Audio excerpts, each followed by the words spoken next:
niyang kadakilaan. Sapagkat ang Diyos po ay isang makapangyarihang Diyos, na tayo po ay merong isang pahat na kaisipan, the finite mind that we have. The finite mind that we have ay tunay na tayo po ay kakatagpuin ng Diyos sa umagang ito, sapagkat ang Diyos po natin ay tunay na unfathomable. Hindi natin matataro kung gaano ang lawak, kapangyarihan, laki ng ating Panginoon. As high is sabi nga, as high is the heaven from the earth, ay talagang ganon ang kapangyarihan ng Diyos sa ating lahat. Sa bawat araw po, the Lord is telling us, tayo po'y mamangha sa Diyos. Kamangha-mangha ang Diyos na sinasamba mo.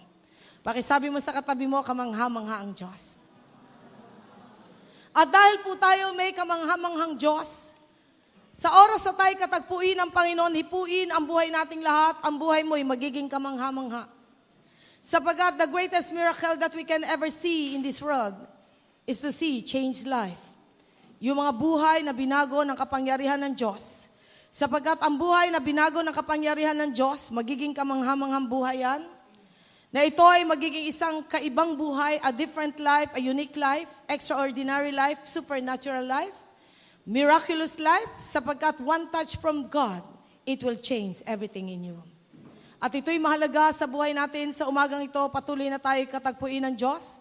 Na alam ko po na patuloy sa umagang ito, the Lord will reveal Himself to us as He revealed Himself to the disciples, to the apostles. As He manifested Himself to the early church, ganun din po ang gagawin ng God sa buhay mo at sa buhay ko. Sapagkat kung meron pong exciting moment sa buhay ng isang mananampalataya, ay yung panahon na ikaw ay nasa presensya ng Diyos. Wala na pong iba. Yun po ang pinaka-exciting moment for us to see the presence of God in this world. The world is falling, sabi nga, it is, sabi nga, ay talagang crumbling down. We are living in a fallen world, na kung saan pabagsak ng pabagsak ang mundo dahil sa bunga ng kasalanan ng tao. Subalit ang mga anak ng Diyos, habang nakikita natin na talagang the world is crumbling down, kapag tayo nakatingin sa Panginoon, we will only see the power of God in this fallen world. And I pray, yun po ang makikita natin every day. Sapagkat kung hindi po yun ang makikita natin, mabubuhay tayo sa takot, mabubuhay tayo sa alalahanin. Subalit as we see the greatness and the power of our God, tayo po'y mabubuhay sa isang buhay na pamamanghain tayo ng Diyos araw-araw. Do you want that kind of life? Na mamangha tayo sa Diyos. Tayo po lahat ay patuloy na pagpalain ng Panginoon. Tayo po lahat ay tumayo as we ponder on the Word of God.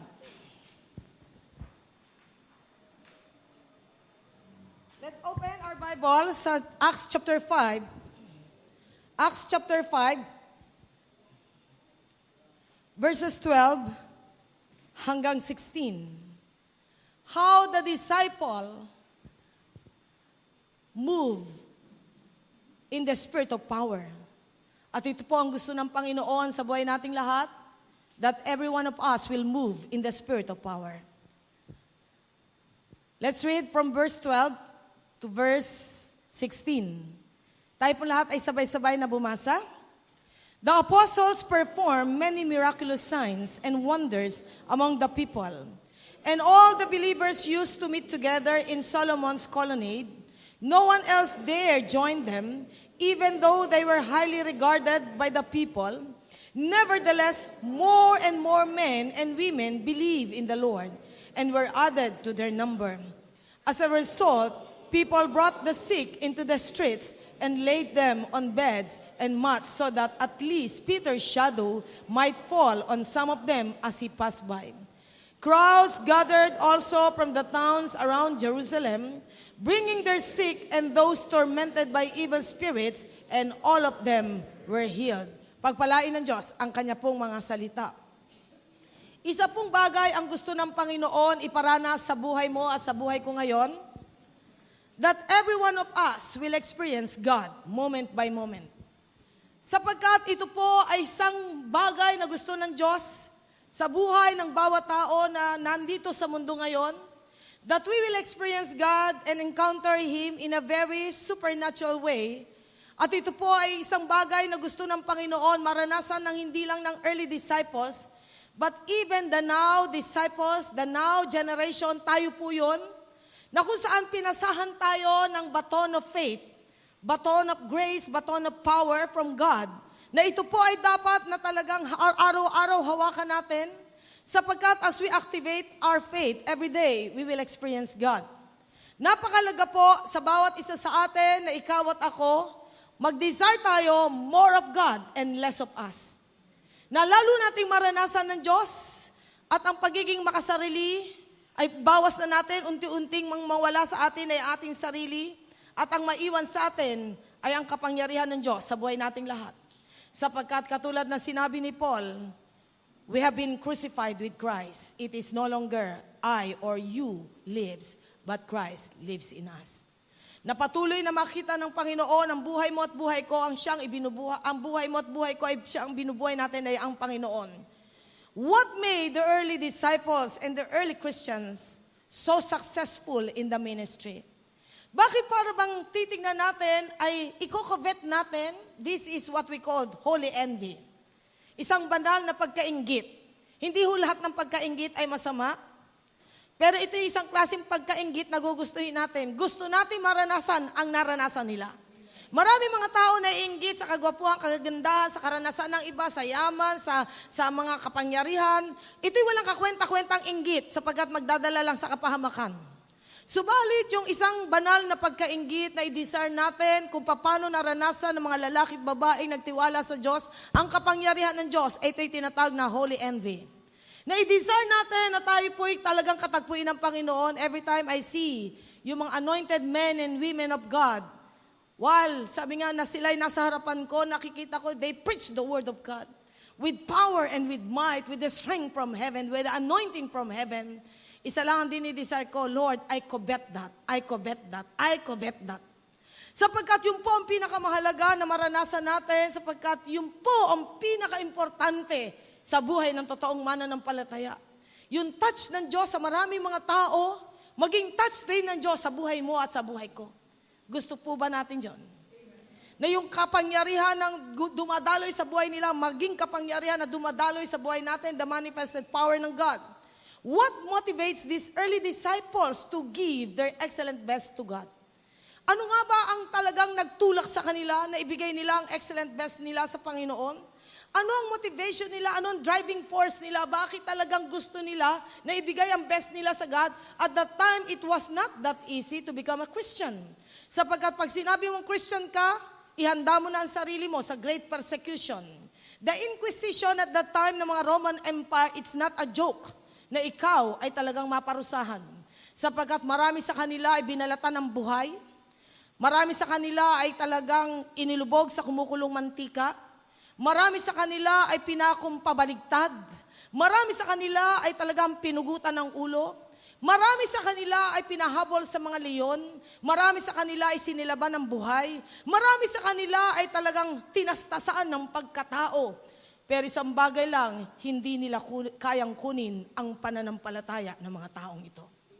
And I just pray this will happen to the Now Church. And we belong to the Now Church. Na kung saan, pag pinag-usapan lang ang commitment, ay talagang i-question mo na ang commitment ng maraming Kristiyano.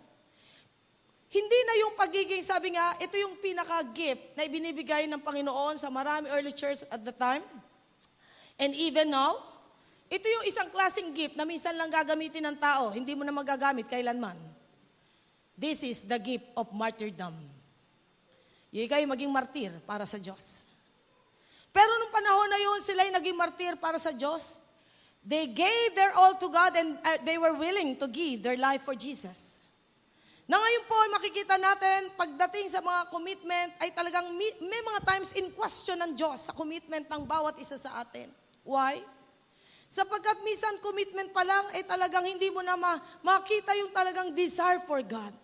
And I just pray, sa panahon po natin, hamunin tayo ng Diyos na maging committed to the Lord. Sapagkat itong mga disciples na to, they gave their excellent best because their commitment were so unquestionable. Unquestionable ang commitment. Their passion for God, it was so unquestionable. This morning we will discuss about be at your best and God will do the rest. Be at your best and God will do the rest. Do you want God to move? Kaya nga po, kailangan, just be at your best. Gawin mo ang pinakamatinding magagawa mo sa Diyos, and God will do the rest. Asahan mo na ang kikilos ng Panginoon sa buhay nating lahat. Sapagkat ito po ang gusto ng Panginoon.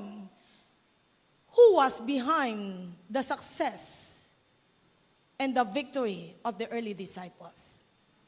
It was only God. Wala na pong iba, kundi ang Diyos.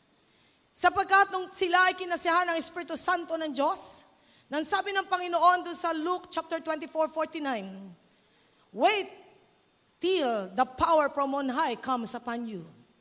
Mag-antay kayo hanggang dumating ang kapangyarihan mula sa kalangitan, dumating sa buhay nyo. Mag-antay kayo.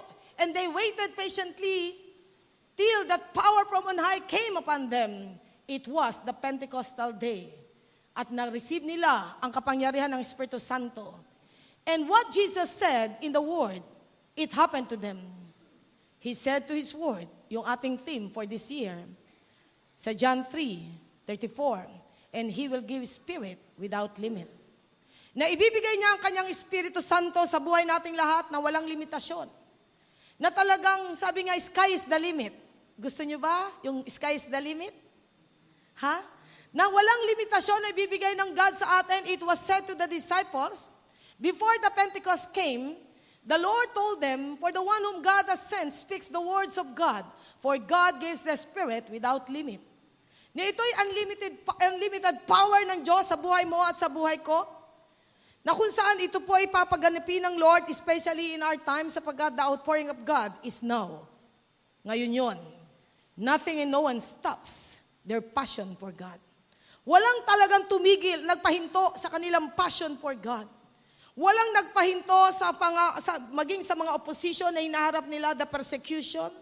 It only serves as a catalyst for the gospel to spread out.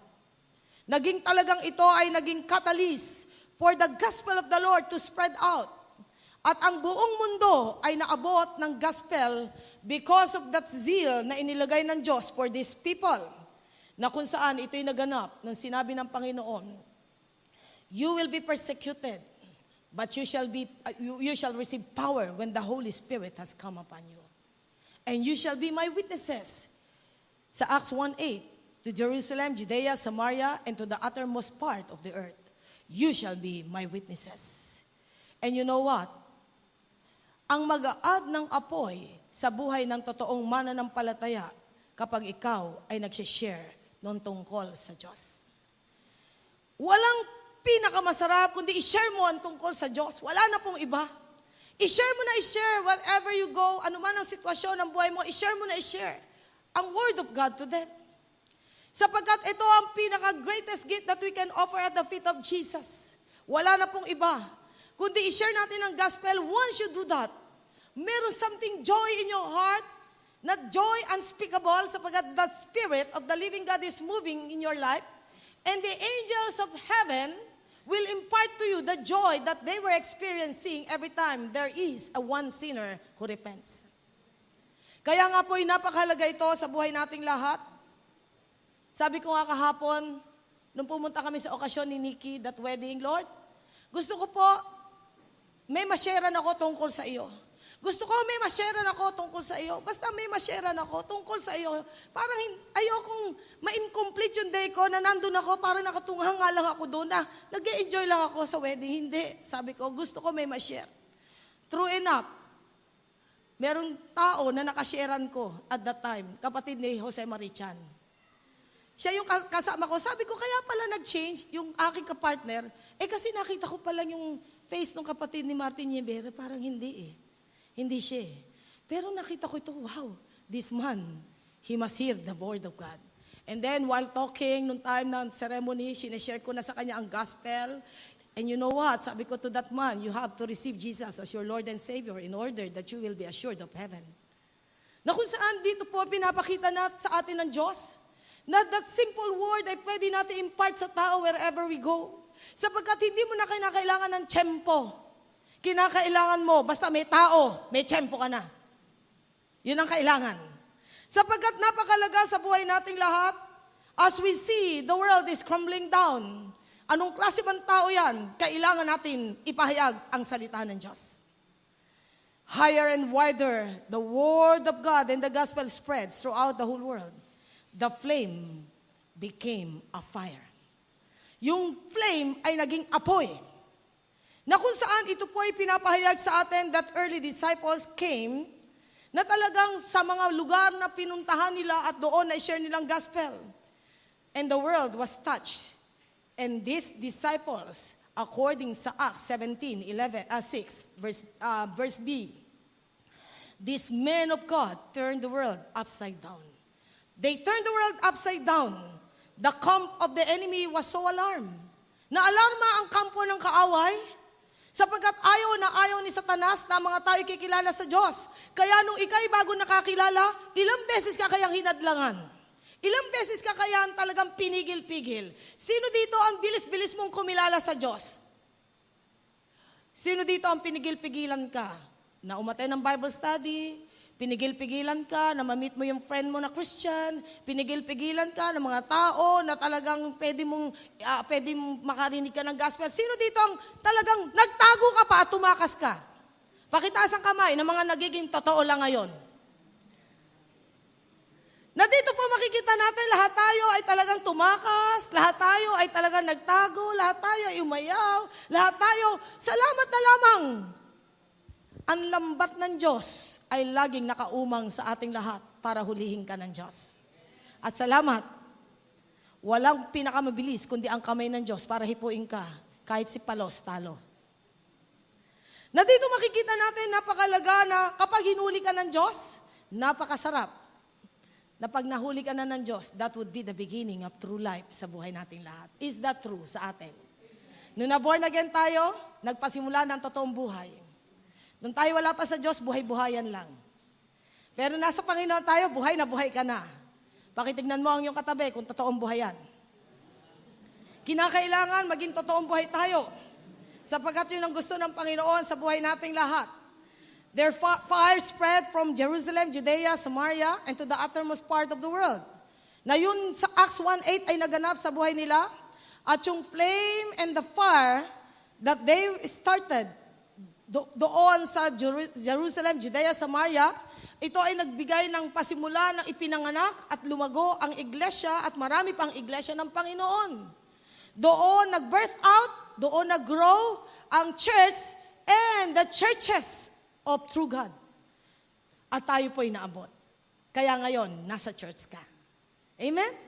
Salamat sa passion ng mga disciples na ito.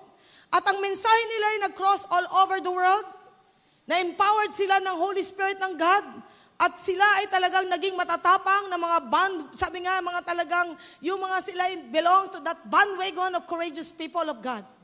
Sila ay mga kasama talaga sa mga matatapang na lalaki at babae, na nagturo. Sila ay nag-preach, nag-heal, nag-demonstrate ng power ng God, ng love ng Panginoon, sa sinagoga, sa school, sa hill, sa home, sa marketplace, sa courtroom, sa ship, sa desert, wherever they go, nandun ang gospel ng Panginoon. Amen?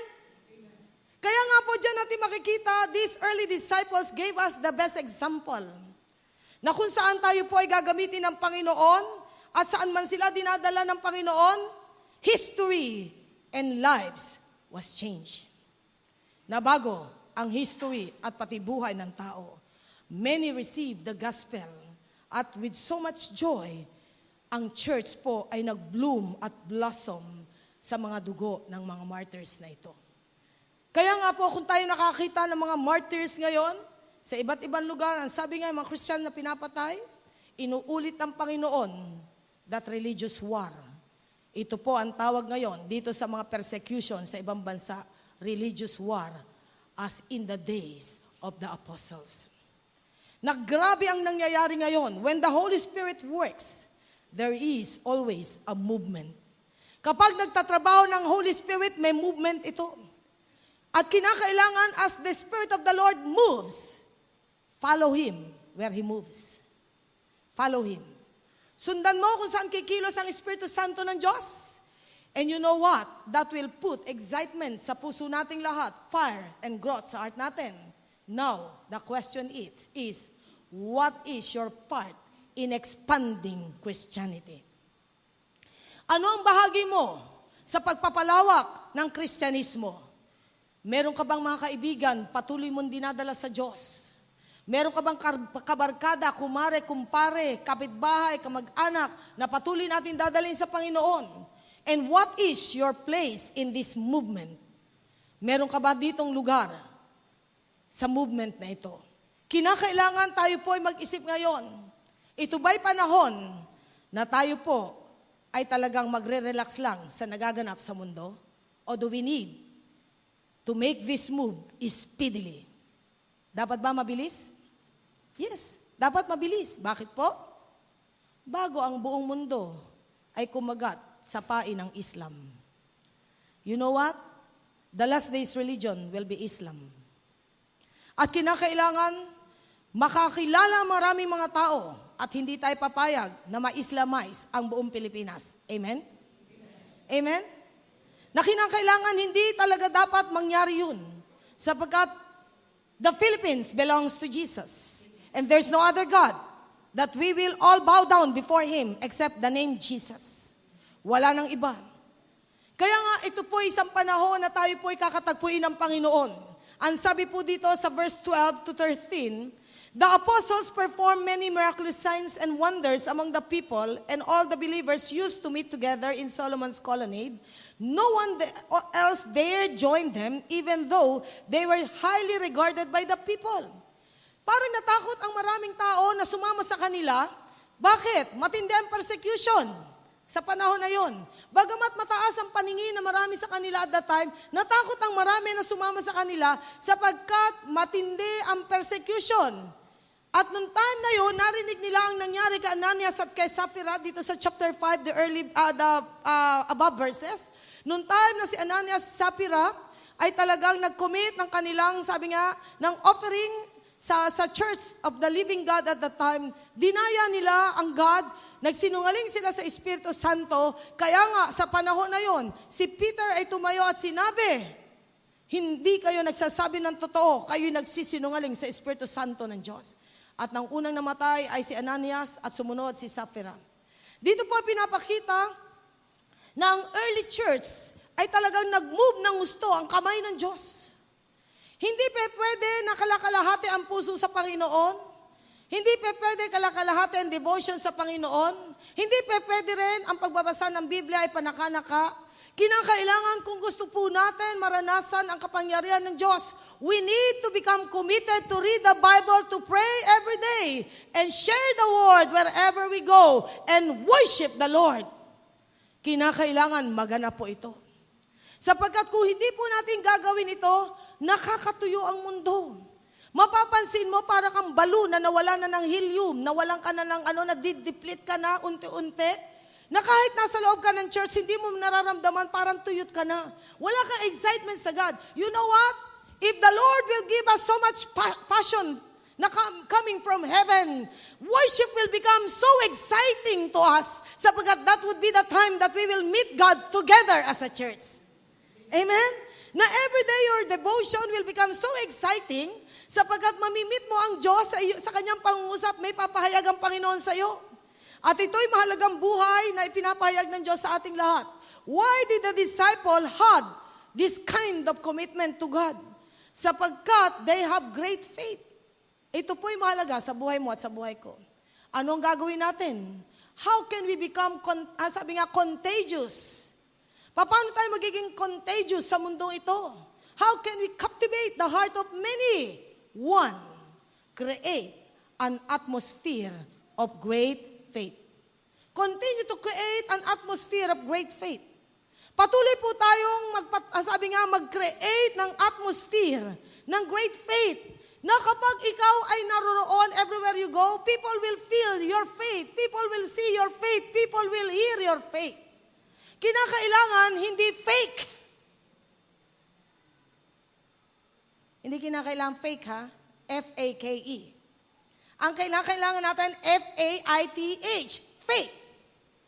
Kinakailangan na makita sa atin ang totoong pananampalataya sapagkat we were called to create an atmosphere of faith wherever we go. Kinakailangan, marami mga taong depressed and discouraged sa mundong ito. Kinakailangan sa bawat taong makakasalumuha mo, create that atmosphere of faith. Na iiwanan mo that seed of faith in their hearts, na mararamdaman nila, you have that kind of faith na galing sa langit. Amen? Sino dito ang gusto mo maging contagious ang faith mo? Ha? Yung po ang pinakamasarap, na masasabi talaga, wow, there's something in me na nang naramdaman ko nung napadikit ako sa taong to. Kaya nga ng Panginoong Jesus, nung time na merong dalawang disciples, one was Cleopas and the other is Anonymous. And then, ang sabi nga nung nagdi-discuss yung dalawa, and then ang Panginoong Jesus ay lumapit sa kanila, nag-resurrect ng Panginoon. Paglapit ng Panginoon, hindi nila napapansin, it was Jesus talking to them. Sabi gano'n, ano ba pinag-uusapan nyo? Hindi nyo ba alam, ang sabi ng dalawa, na meron pong naganap dito na crucifixion, yung gano'n. Oh, tapos sabi, hanggang ang Panginoon, nagsalita sa kanila tungkol sa mga bagay na tungkol sa Kanya at sa kalangitan. And then, nung time na yun, in-invite nila sa kanilang bahay, at nung time na yun, hindi nila namamalayan ng Panginoong Yesus, siya ang nag-officiate ng communion. Nag-cut ng bread ang Panginoon at siya ay nagpasalamat. And then, pagkatapos bigla siya nawala, and then, nasabi nila, kaya pala, did our heart was burning. Yung pala si Jesus na ang kasama natin. You know what? Many times you will encounter Jesus in His manifested power, that He will put fire in your heart.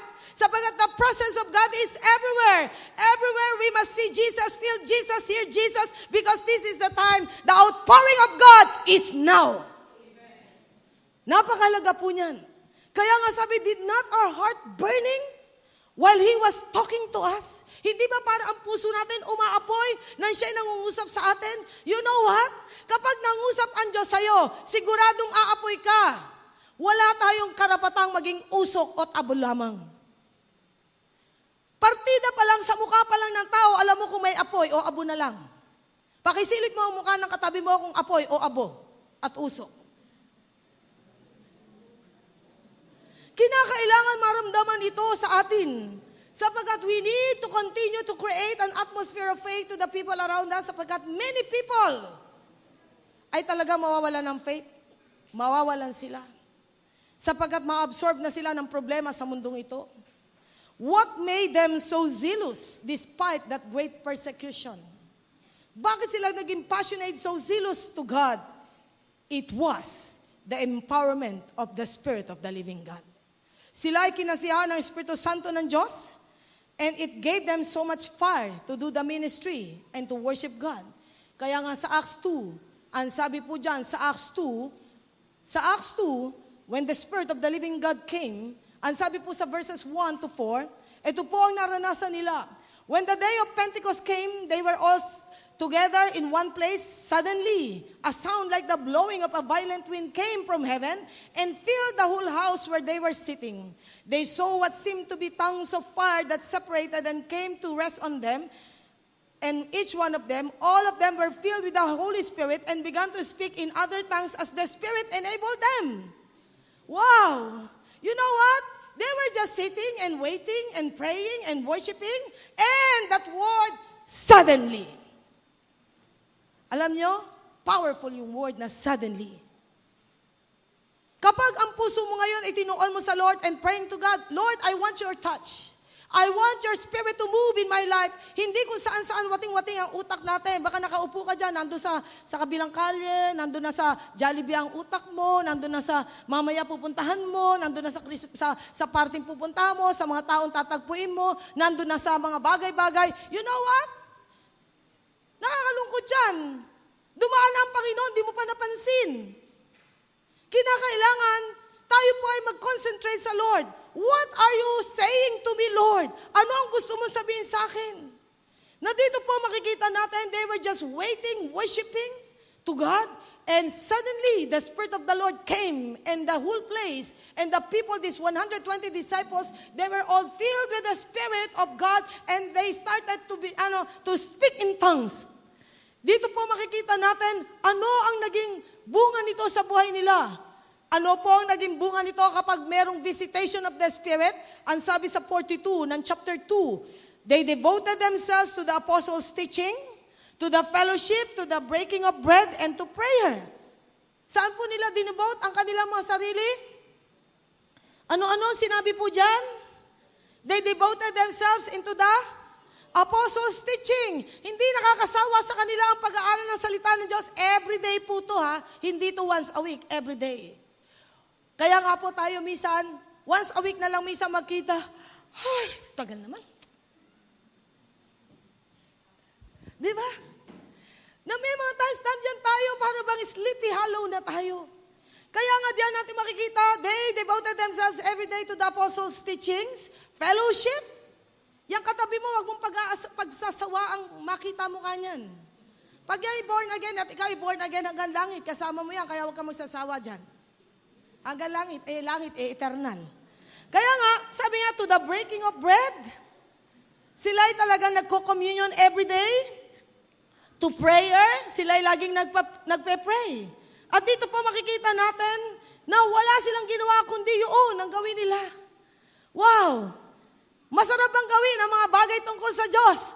Na sana hindi na uso ang labada, ang plantsahin, ang lutuin, ang paglilinis, ang trabaho, pag-aaral, lahat tayo nakababad sa Diyos. Amen? Sana ganun na. Pagdating sa langit, magaganap yan. Kaya nga kung hindi ka sanay dito, pagdating sa langit, culture shock ka. Sapagkat hindi mo nasanay ang sarili mo. They devoted to themselves in praising God, worshiping God. Na walang tigil sila nagwo-worship sa Panginoon and they created an atmosphere of faith. Doon sa lugar na yun, naging contagious ito. Na kung saan they gave continuous fire to the people surrounding them. The church became, sabi nga, the Holy Spirit conscious sila, not problem or persecution conscious. Na sila po ay hindi problem conscious, persecution conscious, Spirit-filled conscious. Holy Spirit conscious sila. Sapagkat, wow, the Spirit is moving. Huwag naman, halimbawa, the Spirit is moving, tayo ay, asan? Bakit di ko nararamdaman? Do you believe the Spirit of the living God is moving in our midst? Amen.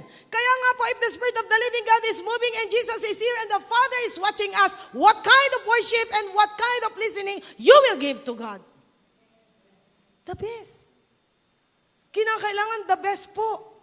Sapagkat sila man ay nakaranas ng imprisonments, beatings, threats, hardship, great opposition, great persecution, pero Christianity grew rapidly. Talagang ito ay lumago ng todo-todo. It showed that was not their work, but it was the work of God. Hindi na sila yun, kundi ang Espiritu Santo na gumagalaw sa kanila. We are God's people, chosen by God, na tayo maging bahagi ng plano ng Panginoon, sapagkat every time we share the gospel to the people around us, na strengthen not only their faith, but even your faith. Sapagkat we have to challenge the world. Challenge the world to have faith in God. Na maniwala sila sa Diyos. Paniwalaan nila ang Diyos nating lahat. Sapagkat pag na-challenge natin ang mundo to have faith in God, that would, sabi nga, talagang transform the world. Ito po'y mahalaga na makita natin, ma-challenge ang buong mundo na ma-transform ang mundo sa pamamagitan ng kapangyarihan ng Panginoon. Kaya nga sila ipapatayin na. Ito ang sabi nila Peter. Ito ang sabi nila kay si Peter at si John sa Acts 4:20. Ang sabi po 19 to 20. Ano po ang sabi diyan? But Peter and John replied, na sila inuusig na, judge for yourselves whether it is right in God's sight to obey you rather than God. For we cannot help speaking about what we have seen and heard. Hindi namin kayang pigilin ang aming nakita at narinig. And you know what? It was the time na si Peter, si John, ay nagpalakad ng pilay dun sa beautiful gate sa Acts 3. Silver and gold have I none, sabi ng tao, alms, alms, alms, palimos, palimos, palimos. Ito ang sabi ni Peter at ni John, silver and gold we have none, but in the name of Jesus, walk! For so long, yung taong yun, nandun lang sa beautiful gate, hindi pumapasok doon sa temple. Pero at that time, na siya ay nag-declare ng word of God to that person, tumayo yung tao, lumakad, at nauna pa ang jumping kaysa sa lakad. Tumalon siya. At doon nakita niya, wow, awesome yung naranasan niya. Kaya nga, ang una niyang pinuntahan, ang temple ng Panginoon, pumasok siya, praising and, sabi nga, worshiping God. Yun po ang naranasan ng lalaking yun. Kaya nga si Peter at si John ay inuusig because of their great faith to God, na sila'y ginamit ng Panginoon. And then, ng time na yun, sabi nga nila, ano ba, sabi nga, hindi, ano ba, tama, sundin namin kayo o sundin namin ng Diyos. Sabi nga ni Peter at ni John, hindi namin kayang pigilin ang magsalita tungkol sa aming nakita at narinig. Amen? Ikaw ba'y may narinig sa Diyos? Ikaw ba'y may nakita sa Diyos? Ikaw ba'y may naranasan sa Diyos? Ano ang pipigil sa'yo? Wala. Walang pipigil sa atin. Tama ba? May pipigil ba sa mga anak ng Diyos na nakaranas sa Diyos? Wala. Kaya nga hindi pwede silent witness ka. Basta silent witness ako. Meron bang witness na hindi pwede? Sabihin mo kung sino ang Diyos sa buhay nating lahat. Sapagkat yun ang kinakailangan ngayon na sabihin natin sa kanila. It is their faith that offers light to humanity. Yung faith nila ang naghandog ng liwanag sa humanity. It is their faith that offers light to humanity. Sapagkat sabi ng John 8:12, he who follows me will never walk in darkness. Kapag nasunod mo at sinusundan mo ang Panginoon, hindi ka na lalakad sa kadiliman. Sapagkat ang church, hindi ito nag-grow sa mga bagay lang yung kanilang kakayahan lang, kundi sa kapangyarihan ng ating Panginoon. Signs and wonders follow the ministry of these disciples. The early church and the early disciples and the apostles became different man and woman of God, sapagkat may ginawa ang Diyos sa kanila. At nag-empower ang God sa buhay ng mga lalaki at babaeng ito, nagkaroon ng worldwide harvest na kung saan great revival happened at that time in the city, in the nation na kanilang pinupuntahan. At itong movement na ito ay nag-spread out sa Jerusalem, Judea, Samaria, and to the uttermost part of the earth. Kaya ka naabot ng gospel because of their fire na nag-spread out. Kaya nga, salamat sapagkat marunong silang sumunod sa Diyos. Amen? Salamat. They were just 120. Pero yung 120, naging matitindi ang epekto sa mundong ito. Hindi pinag-usapan ng libo-libo. Kahit libo-libo tayo dito, kung wala namang epekto, di wala rin kwenta. Kahit na tayo ko konti, pero pinakamahalaga, you will create an impact to this world. You will influence people. You will inspire people. Sapagkat ito ang panahon, they need to know that their faith in God ay kinakailangan ma-establish sa puso nila. At ito ay mahalaga sa mundong ginagalawan nating lahat. Have faith in God, sabi ng Mark 11. And with faith in God, you can move mountains. If we have faith in God, that can move mountains. Gagalaw ang mga bundok. Mga bundok ng problema nila, bundok ng mga suliranin, bundok ng katigasan ng ulo, rebelliousness, disobedience. Kapag nangusap ang Diyos sa buhay nating lahat at ang pananampalataya natin gumalaw, yung bundok nila ay talagang mawawala kapag tayo po ay nagpahayag ng pananampalataya.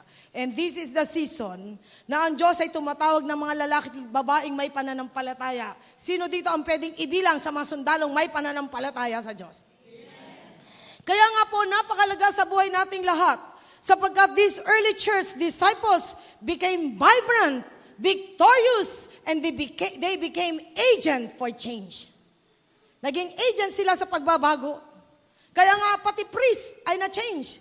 Acts 6:7, ang sabi po dyan sa Acts 6:7, ano po ang sabi dyan? The word of God spread, the numbers of disciples in Jerusalem increased rapidly, and a large number of priests became obedient to the faith.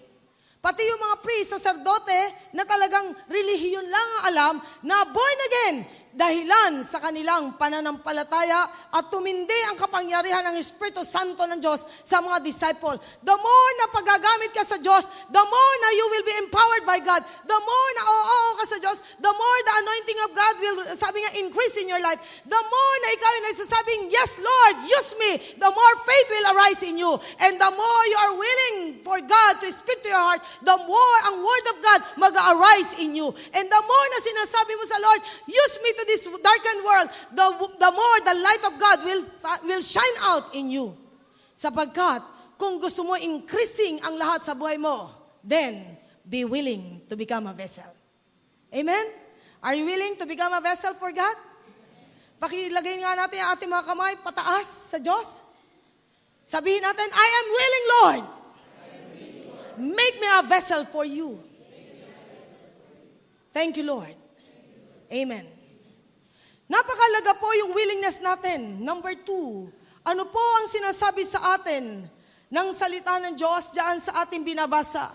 Ang sabi po dito, no one else there joined them even though they were highly regarded by the people. Natakot sa persecution at naisip nila, hindi pala pwede sa church ang sinungaling. O ba? Bakit? Katatapos lang ng Ananias at Sapphira. O paano? Kung halimbawa kaya, hindi pwede sa mga churches ng Panginoon sinungaling. Ilang kaya mawawala dito? Hindi ba? Kaya nga dyan natin, hindi pwede daw sa Panginoon ang mga bagay na ito. Kaya nga, mga kapatid, ang unang bunga ng pagkilos sa Espiritu Santo ng Diyos, mapapansin mo, umaayaw ka na sa kasalanan at mapapansin mo, pandidirihan mo na ang kasalanan. Amen? Gusto ba natin ang church ng Panginoon maging holy, righteous, sanctified before our God? Ito po ang tawag ng Diyos sa atin ngayon, holiness. Holiness without hypocrisy. Kabanalan na walang pagpapaimbabaw. Kabanalan na talagang ito ang tawag ng Diyos sa ating lahat na gagawin natin ang lahat para tayo gamitin ng Lord. Para ma-worship natin ng God. And then, ang sabi po sa 14, nevertheless, more people, more men and women believe in the Lord. Kahit na ganoon, merong mga natatakot, meron pa rin mga lalaki at babaeng naniwala at nanampalataya sa Diyos and were added to their numbers. Sabi nga, nadagdagan ang numero nila. And then, ang sabi po dito sa 15, as a result, people brought the sick into the streets and laid them on beds and mats so that at least Peter's shadow might fall on some of them as he passed by. Wow! Anino pa lang ni Peter, gumagaling na? Napakamatindi po ba ng mga apostles that time? Matindi po ba ang buhay nila? Who is their God? And who is your God? Who is moving in them? Who is moving in you? Sino ang pinaglilingkuran nila? Sino ang pinaglilingkuran mo? Sino ang sinasamba mo? Sino ang sinasamba nila? Sino ang kapangyarihan na bumalot sa kanila? The Spirit of the living God. Kaya nga po, the same God whom they worship and serve, same God we are adoring and worship in this place. They created an atmosphere of hope. Continue to create an atmosphere of hope. Napatuloy na tayo po ay talagang gumawa ng isang atmosphere na ang paligid ay magkakaroon ng pag-asa. Yung pag-asang ito ay naramdaman ng mga tao because of these early disciples. Ang sabi nga po dito, ang naging resulta, kahit na minsan yung iba'y natakot mag-join, kahit na iba'y natakot sa persecution, mas marami pa ring lalaki at babae na lumapit sa Panginoon sapagkat irresistible ang kanilang kapangyarihan na nararanasan. And then, ang sabi po dito, because of that, as a result, people brought the sick, sabi nga po dyan, into the streets and lay them on beds and mats so that at least Peter's shadow might fall on them, on some of them as he passed by. Grabe po. Grabe, dumadaan lang si Peter, pati yung mga may sakit ay gumagaling na. Hindi pa nagle-lay hands, hindi pa siya nagre-rebuke, gumagaling na. Ito po ba isang, sabi nga, kapangyarihan na gumagalaw sa buhay nila? Is the God of yesterday the God of today? Hebrews chapter 13:8. We are serving God, who is the same yesterday, today, and forever.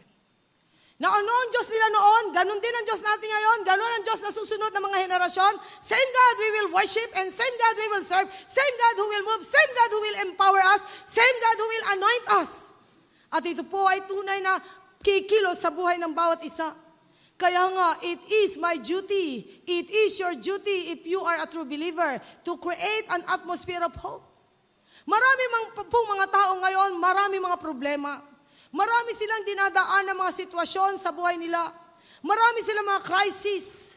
Maari mayroong mga karamdaman sa loob ng bahay nila. Maari maraming kagipitan sa loob ng bahay nila. Marami mga problemang dumadaan sa tahanan nila. And now, you were there to give hope and change the atmosphere of depression into the atmosphere of hope. Kinakailangan magkaroon ng pag-asa ang tao. Sometime, ikaw at ako, nawalan din ng pag-asa. Tama? Meron ba dito nawalan ng pag-asa? Ha? Meron po ba dito nawalan din ng pag-asa? No! Meron bang ipinadala ang Diyos sa buhay nyo? Na nagbigay ng atmosphere of hope? And you know what? Kapag ikaw'y tunay na mananampalataya, you will always desire, Lord, help me, create in me that spirit of hope so that I will be contagious to this world. Na yung mga walang pag-asa, magkakaroon ng pag-asa sapagkat alam niya na ang Diyos ko'y buhay at totoo. Amen? Yun po ang dapat maganap ngayon. What makes Christianity so attractive at that time? Bakit naging so attractive ang Kristyanismo? Dahil sa kanilang blessed hope in God. Meron silang ibang hope sa God. Sapagkat ang mga early church disciple nag-express ng kapangyarihan ng Diyos sa mga tao sa paligid nila. Nag-express sila. Hindi, not because of their programs, not because of their facilities or speakers, the size of the church. Sa totoo lang, ang church nila siguro ay talagang upper room lang, walang gamit, baka ni Silya, wala, nag-i-Indian seat lang sila. Pat dito makikita natin, hindi sila naka-aircon, walang magandang, sabi nga, upuan doon, at doon makikita po natin, baka mga nando doon ay mga suot-suot ay talagang ordinary lang. Pero ano ang naka-attract sa maraming tao, sa mga early disciples? Yung pananampalatayang dinuktungan ng pag-asa. Amen? Kaya nga, alam po ba nyo, hindi nakasalalay sa ganda ng church. Bagamat ang church natin ay talagang binigyan tayo ng pagpapala na binigyan tayo na talaga ng Panginoon na pagpapala na nandito tayo sa isang church na comfortable na nakaupo, naka-aircon po tayo. Pero hindi po ibig sabihin dito, laging gano'n na lang atmosphere dapat. Kinakailangan sa pagsasama-sama natin, yung katabi mo, baka nawawalan ng pag-asa yan. Huwag naman sumama sa air condition, ang lamig ng pananampalataya nila dahil ikaw'y malamig. Sana yung ating mga kapatid na narito na nawawalan ng pag-asa, you will share that faith and hope in God na meron ka at hindi sila aalis sa lugar na ito na hindi sila nahawahan. Amen? Marami papasok sa loob ng church na umiiyak sa kanilang problema, pero I believe, lalabas sila na sila'y magagalak na may pag-asa pala sila. Amen? Yun po ang kailangan ng mundo natin ngayon. Paano ko ang mga Kristiyano titigok-tigok? Paano ko ang mga Kristiyano para mga manok na pangtinola lang? Kamusta ka na? Eto. Parang Kristiyano na wala pang kabuhay-buhay. Hindi ba? Mga kapatid, ang Kristiyano'y buhay sapagkat ang Diyos na tinanggap mo'y buhay na buhay. Amen? Amen? Yun po ay mahalaga sa buhay nating lahat. Tayo po ay magbibigay ng pag-asa sa maraming mga tao. How can we tell them that Jesus, the God of hope, is in our hearts? How can we convince them to embrace our faith in God? Kinakailangan makonvince natin sila to embrace that faith in God. With all these things na nangyayari sa mundong ito, kinakailangan bandalin natin ang mga lalaki at babae sa spirit of faith and hope. Totoo po yan. Ano ang sabi nga ng Colossians 1:27? Colossians 1:27. Ito po ang sinasabi sa Colossians 1:27. Okay? Nandiyan na po tayo, Colossians 1:27. Okay, ang sabi po dyan, basahin natin po ng sabay-sabay. To them, God has chosen to make known among the Gentiles the glorious riches of this mercy, which is in Christ in you, the hope of glory. Sino po dito to them, God has chosen to make known among the Gentiles the glorious riches of this mystery? To the disciples, na sila'y pinili ng Panginoon na ipahayag sa kanila ang glorious, ang isang maluwalhating kayamanan na hindi, sabi nga, mysterious, na hindi natin ma-explain sa ating sariling mga dila, which is in Christ Jesus, the hope of glory. Na kung saan dito po makikita natin, ipapakilala natin sa mga taong wala sa Diyos ang tungkol sa ating Panginoon. Kung ang mga early disciples ay nagpagamit sa Diyos, ganun ang gagawin nating lahat. We will impart to the people the blessed hope that we have. The world is so sick and tired of many, sabi nga, words na sinasabi lang ng Kristiyano. Ang gusto ng mundo ngayon, the manifested glory of God. The manifested power of God. Sobra na ang preaching ng word, ng mundo. Sobra na. Kinakailangan mapatunayan natin, totoong Diyos natin. They were so sick and tired with so many preachings and teaching. Pero ngayon ay kailangan the manifested glory of God maranasan na ng tao na mapapatunayan natin sa kanilang totoo ang ating Diyos. Sapagkat they need somebody who can bring light to their spirit.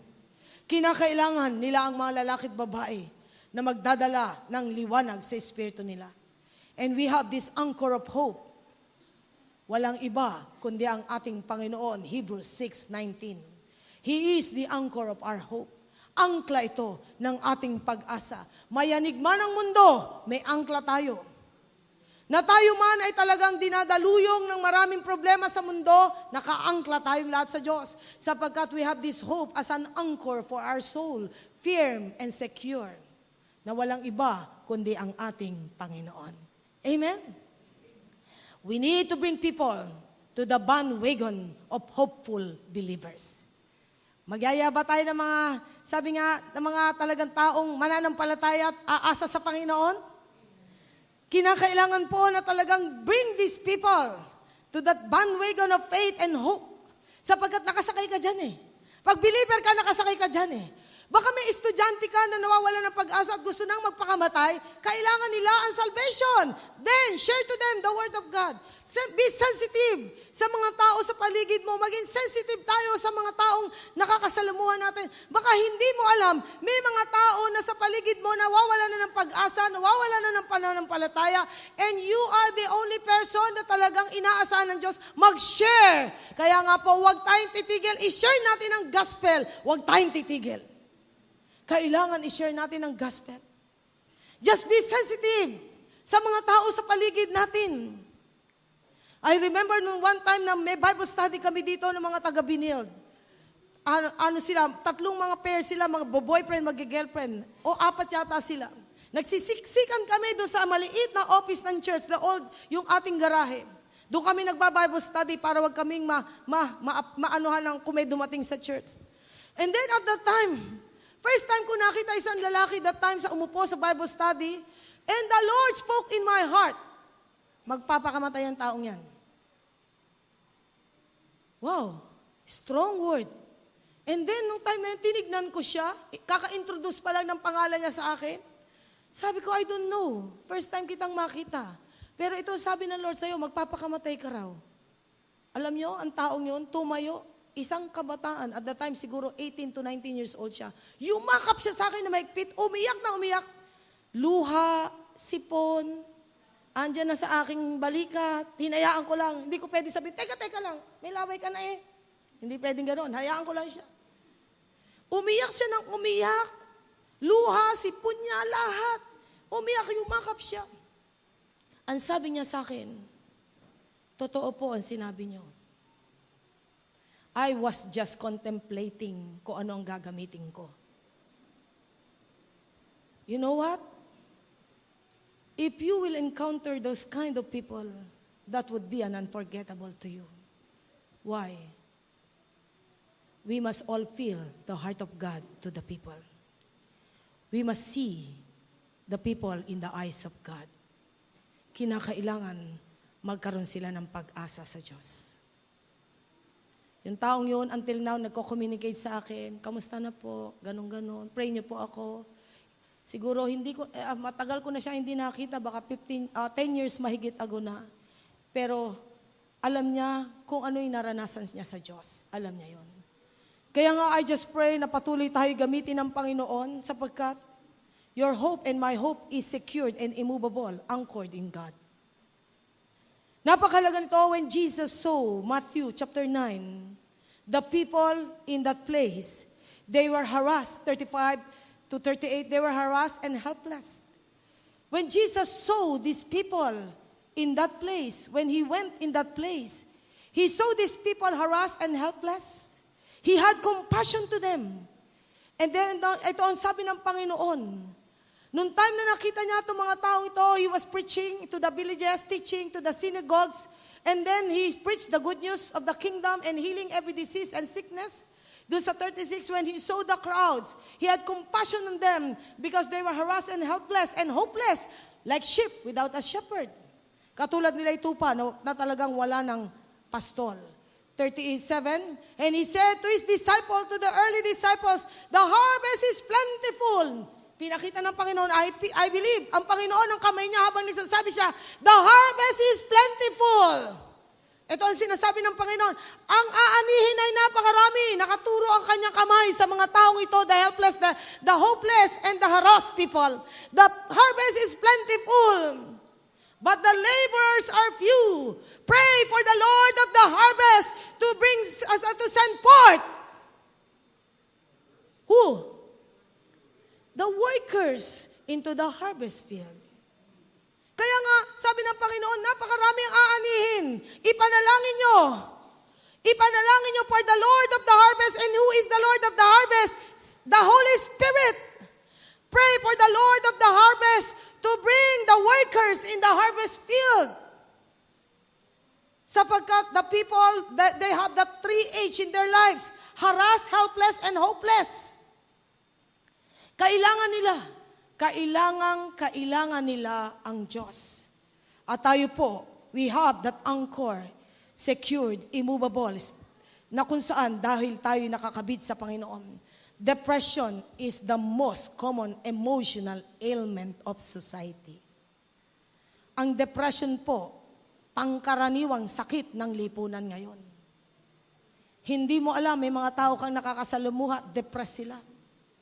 Hindi mo alam, nawawala na ng pag-asa yung mga taong nakakasalumuha natin. And I just pray, you are an answer to their need. Ikaw yung sagot sa need nila. Minsan tayo mga Kristiyano, puro tayo ang may kailangan, puro tayo. Dahil tayo na lang, alam nyo, may mga Kristiyano, pag nakita mo, walang inspiration, mukha pa lang, partida, hindi ka na ma-inspire. Expired kasi ang mukha eh. Yung partida mukha pa lang, hindi ka na ganahan.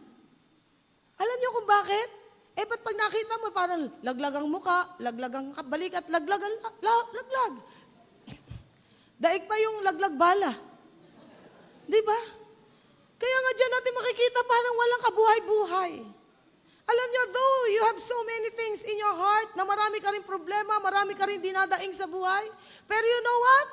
Isang bagay alam mo, may pag-asa ka eh, may pananampalataya ka, may Diyos ka, may Kristo ka, meron kang Panginoon. Kaya nga, alam mo, may Diyos na tutugon sa'yo. Itong mga taong wala sa Diyos, paano sila? Kung tayo nahigop na ng sarili natin at wala na tayong pakialam sa kanila, paano mo pagagawin ang pinagagawa ng Diyos? The harvest is plentiful and the laborers are few. Pray for the Lord of the harvest that He will bring forth the workers for the harvest field. Kinakailangan, ipadala tayo ng Panginoon. Sabihin natin sa Panginoon, Lord, send me. Ipadala mo ko, Panginoon. Ipadala mo ko, Panginoon.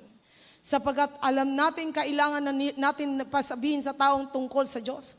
We know, many times we focus ourselves on ourselves. If there's something that we can share and offer to the needy and helpless, that is our hope in God.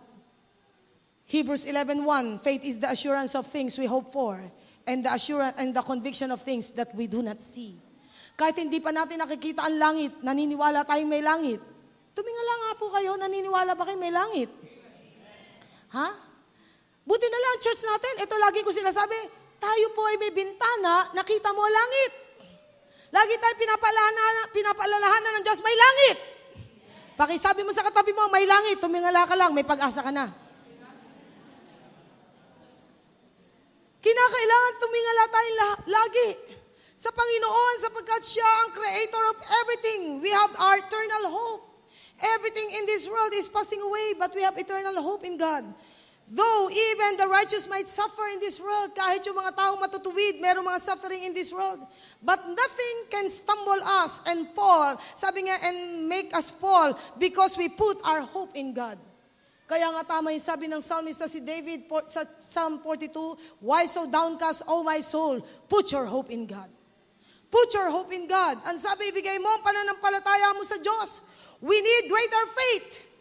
Baka tayo Kristiyano na, ang ating mga buhay pa'y marumi. Kristiyano ka na, puro kalokohan pa ginagawa mo. Mahiya ka sa balat mo. Pakisabi mo sa katabi mo, mahiya ka sa balat mo.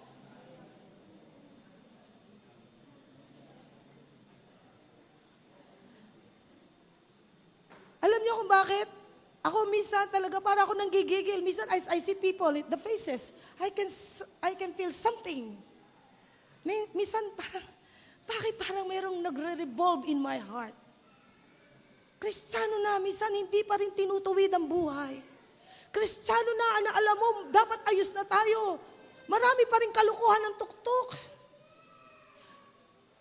Mga kapatid, kinakailangan magdiretso na tayo.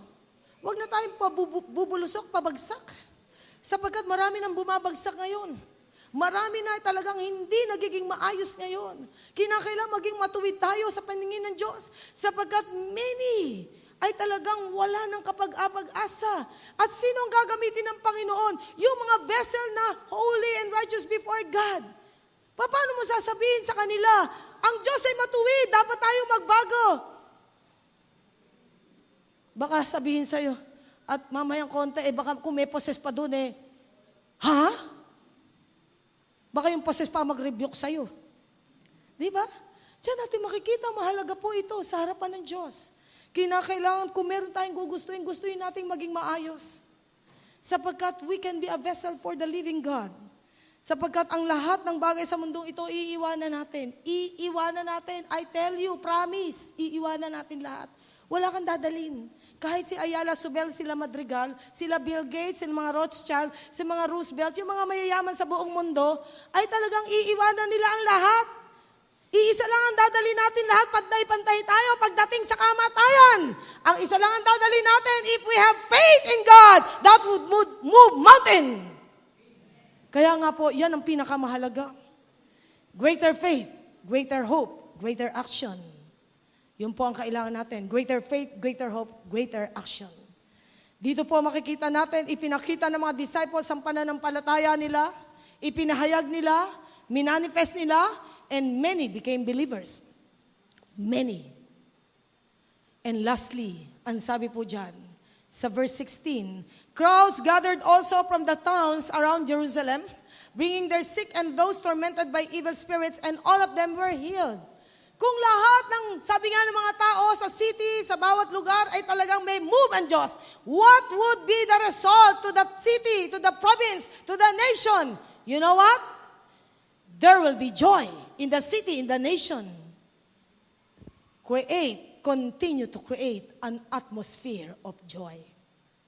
Kailangan patuloy po tayo mag-create ng atmosphere of joy. What would bring joy to the hearts of men? Ano ba ang magbibigay ng kagalakan sa puso ng mga tao? You know what? It is faith.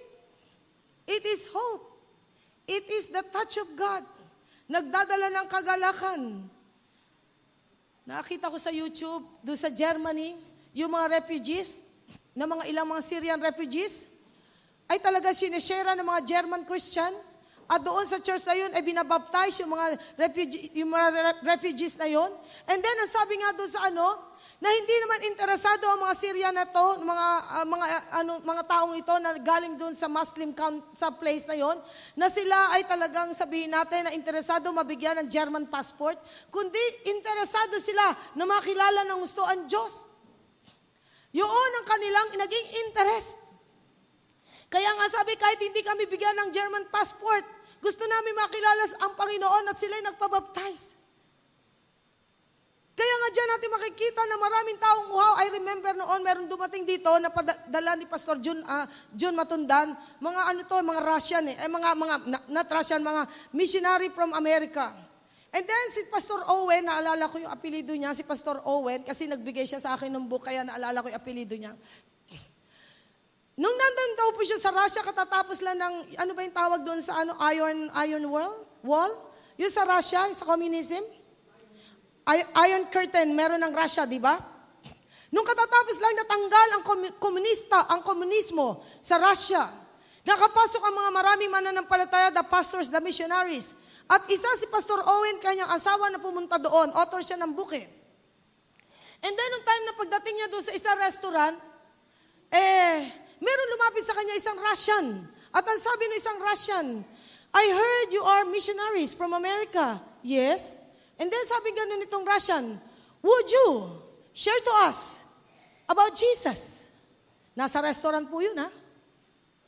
Alam nyo, ginawa nitong Pastor Owen na to, hindi ko malilimutan sinay niya dito eh. Tumayo siya, nag-share siya sa restaurant ng tungkol sa Panginoon. And you know what? Marami dun sa restaurant na yun ng mga Russia na dati ay talagang nabalakidan ng komunismo ang kanilang pananampalataya, kumilala sa Diyos. Kumilala sa Diyos. And I believe, ang Panginoon magbubukas ng kurtina sa ating lahat para tayo bigyan ng pagkakataon, oportunidad na mag-share ng gospel. The iron curtain was open. More curtains will be open for the people of God to share the gospel. Kinakailangan mag-share tayo na mag-share ng gospel. Continue to create an atmosphere of joy to the world. Sapagkat every city and every nation needs Jesus. Salvation and deliverance and healing, they need it. We all need the power that comes from heaven. And this power will touch and transform lives. Many are lost, sick, and tormented by the devil. We all need the visitation of the Spirit of the living God. Na kung saan dito po makikita natin, not only the poor nations of the world, even the rich nations of the world, they need the visitation of the Lord. Na kung saan itong mga lalaki at babaeng ito talagang pumayag paggamit sa Panginoon. Ano ang sabi po sa Luke chapter 19? Luke chapter 19, 41 to 44. Luke chapter 19, 41 to 44, and I pray that many who will experience the visitation of God will not miss that visitation. Marami po ay bibisitahin ng Panginoon, mga bansa, mga probinsya, mga lungsod, pero sana ay wag nilang ma-miss ang visitation ng God. Ito po ang sabi dito sa 41, when Jesus visited one place, ang sabi po dito, as He approached Jerusalem, basahin po natin, as He approached Jerusalem, and saw the city, He wept over it. What is Jerusalem? Ano ang tawag sa Jerusalem? The city of God dyan eh.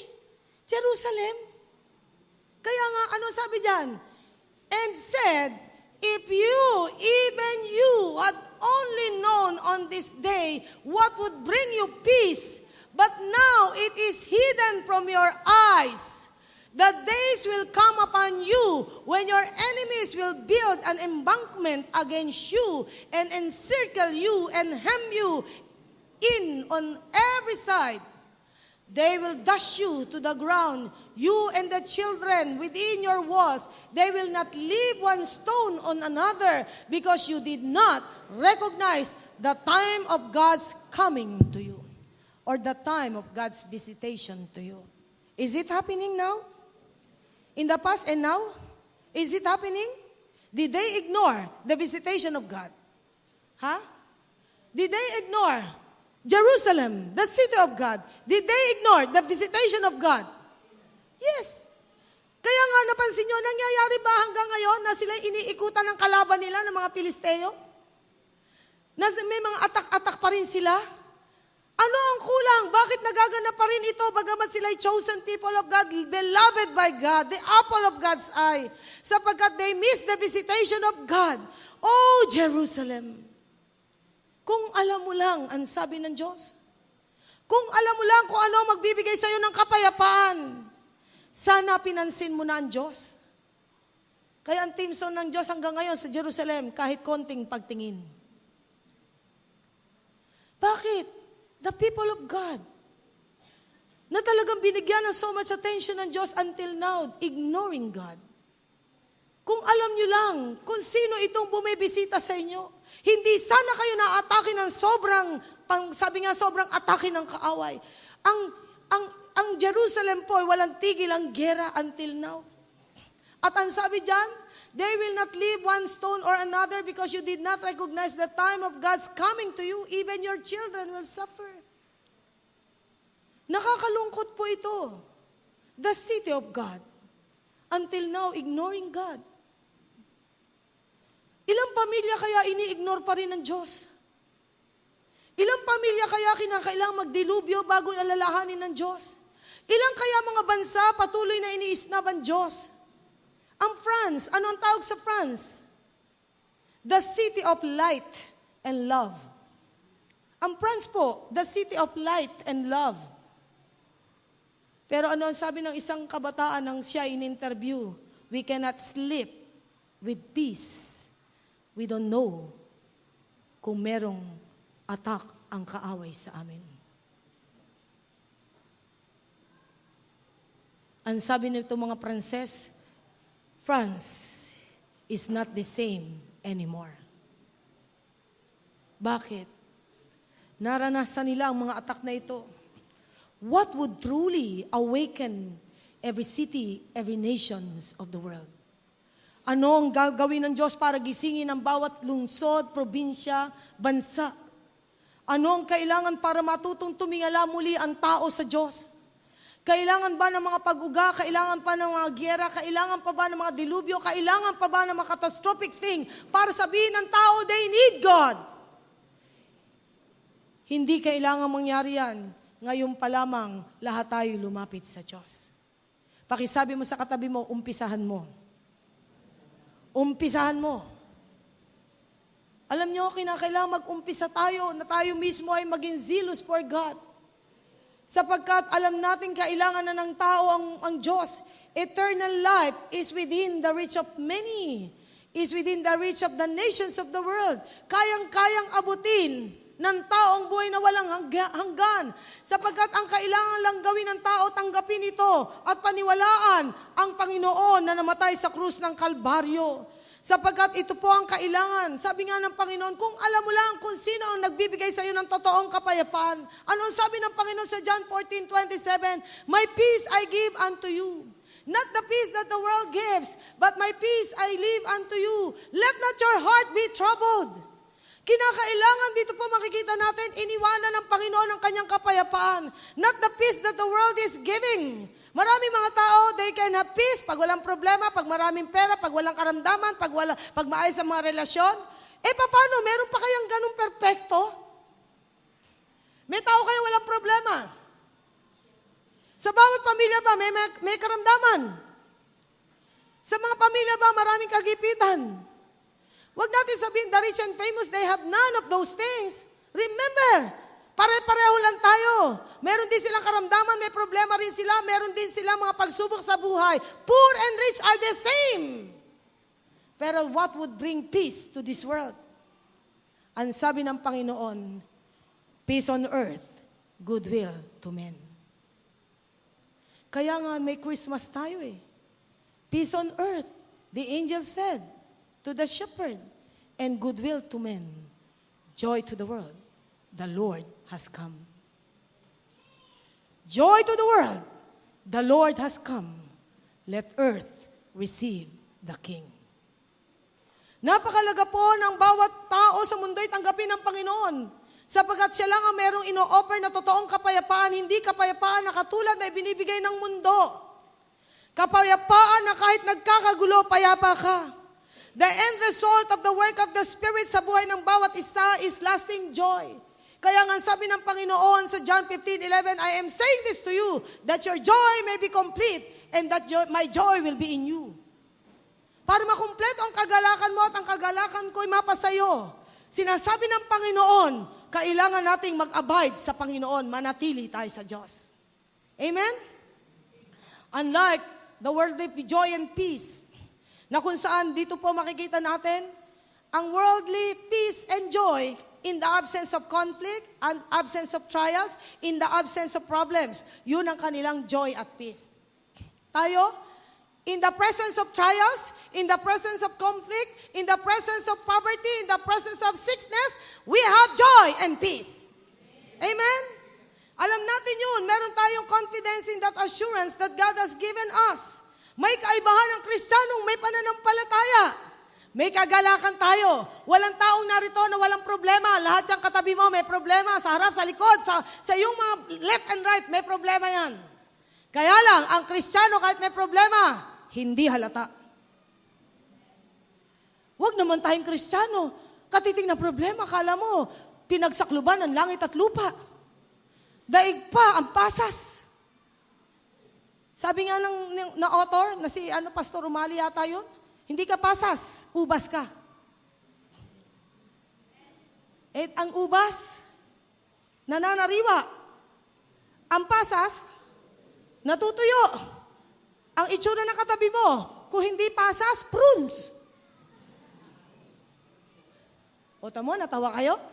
Kayo ba gusto nyo na hindi ka mukhang pasas at hindi ka rin mukhang prunes? Mukha kang ubas. Aba? Abay, pagpasas at prunes, anong nandyan? Kulubot. Talagang shrinking. Nagsishrink. Ang sabi ng Hebrews 10. Ang sabi ng Hebrews 10:35-37, do not throw away your confidence, for it has a great reward. Merong reward ito. Na hindi kailanman nagsishrink ang faith nating lahat. Kinakailangan pananampalataya natin as the years go by. Tayo po ay talagang nananariwa ang pananampalataya natin, not shrinking. Tayo nare-refresh sa presence of the living God. Tayo po ay nare-revive sa presence of the living God. Kaya nga po ang sabi po dyan sa 36 ng Hebrews 10, you need to persevere so that when you have done the will of God, you will receive what He has promised. For in just a very little while, He who is coming will come and He will not delay. Jesus is coming. Amen? He will never delay. But my righteous one will live by faith. And if he shrinks back, I will not be pleased with him. Diba? Pagka ikaw ay talaga nag-shrink, umurong, hindi matutuwa ang Diyos. Kaya nga sabi sa verse 35, the challenge, do not throw away your confidence. It will richly be rewarded. Mare-reward tayong lahat sa ating pananampalataya sa Diyos. Kaya nga po, wala tayong gagawin, kundi let's create an atmosphere of joy, let's create an atmosphere of faith, let's create an atmosphere of hope to the world. Let us be a people who will be the creator of that movement from God, na tayo po ay mag-create ng hope, joy, and sabi nga, faith sa mga tao, sapagkat this will be the legacy na iiwanan natin sa mundo. Be at your best, and God will do the rest. Amen? Pakisabi mo, be at your best, and God will do the rest. Kinakailangan talagang be at our best. Baka naman pag may problema, you are not at your best, you are at your beast. Diba? Sabi ng Bible, tayo po ay dapat nagbibigay ng best, hindi beast. Huwag mo akong guluhin na may problema ako. Yung akala mo nagre-rimping pinatubo. Mga kapatid, hindi ganun. Alam mo, may mga tao, uumpisahan ng umaga na napakaganda. May mga tao uumpisahan ng umaga na napakapangit. Saan ka doon? O, syempre ha. Di ba? May mga taong ang ganda-ganda ng umaga wawasakin. Paano? Sa maraming paraan. Kaya nga tayo maging culprit. Creator tayo ng movement ng spirit, ng hope, faith, and joy. Kinakailangan creator tayo. Alam nyo, Napakalaga niyan. Ang sarap-sarap ngumiti, di ba? Ang sarap-sarap na maging at peace with God. Ang sarap-sarap. Ang sarap-sarap na may joy ka. Kinakailangan every day with Jesus is sweeter than the day before. Amen? Pag tayo ay hindi talaga activated and captivated by God, every day with Jesus, andyan ang Panginoon, pero you are bitter than the day before. Kahit na nasa Panginoon, bitter than the day before. Mga kapatid, ang Kristiyano, madaling magalak, madaling pumayapa, madaling magkaroon ng pag-asa, madaling manampalataya, because our God is everywhere. Is God everywhere? Do you see Jesus? Do you feel Jesus? Do you hear Jesus? Let's enjoy Jesus. Let's create that atmosphere in the world. Tayo po lahat ay patuloy na tatayo sa harapan ng Diyos. As we do our communion, preparing ourselves before our God, pwede ko bang hilingin worship team? Tayo po ay magko-communion, na tayo po ay magko-commit sa Lord. Lord, I will create an atmosphere of faith, hope, and joy to the world. Sapagkat kailangan na. Ama, mananampalataya nung araw, ginamit sila ng Panginoon. Ginamit sila ng Diyos. Nag-create sila that movement. And this movement that the early church did in the past, until now, it is moving. Kaya nga, if it is moving, we belong to that bandwagon of faithful people, hopeful people, joyful people.